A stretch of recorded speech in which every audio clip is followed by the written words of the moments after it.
அந்த புறத்திலே ஓடி வந்தேன். அண்ணனுடைய பாதம் இருக்குமே என்று பார்க்க அண்ணனுடைய மிதையடி ஆகப்பட்டது.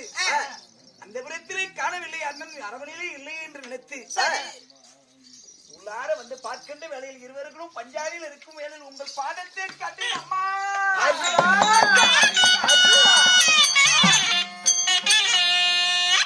என் பெருமானுடைய சொன்ன கட்டளை ஒரு ஆண்டு நாடகம் இழைக்க வேண்டும். நான் நாடகம் வரவிட்டு வருகிறேன்.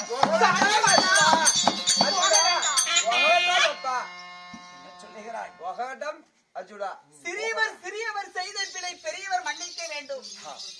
அன்று ஒரு நாள் நாரத மகாமுனி சொன்ன வார்த்தை பிரகாரமே இப்பொழுது எங்களுக்கு இருவருக்குமே குழந்தை மாதிரி எங்களுக்கு மகனை போல் இருக்கிறது. இந்த ஒருவருடன் குழந்தை மாதிரி அந்த குழந்தை தெய்வமும் குழந்தையை ஒன்று இருப்பார்கள். அறியாமல் செய்து 5 பிழை. இதற்காக ஒன்றும் தீர்த்த யாத்திரை எல்லாம் போக வேண்டாம். பாஞ்சாலி என் மாமனாகப்பட்ட என்பருமான் சொன்ன கட்டளை கண்டதோ எனக்கு பழிக்கிறது. நான் ஒரு ஆண்டு விளைக்க வேண்டும். சென்று வருகிறேன்.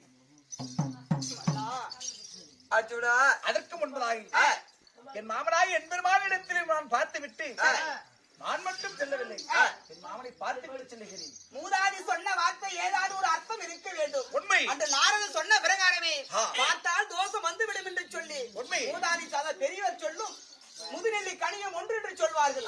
அதன் பிரகாரமே மூதாதி சொல்லை தட்ட வேண்டாம், நான் தீர்த்த யாத்திரை சென்று வருகிறேன் என்று சொல்லுகிறேன். உண்மை.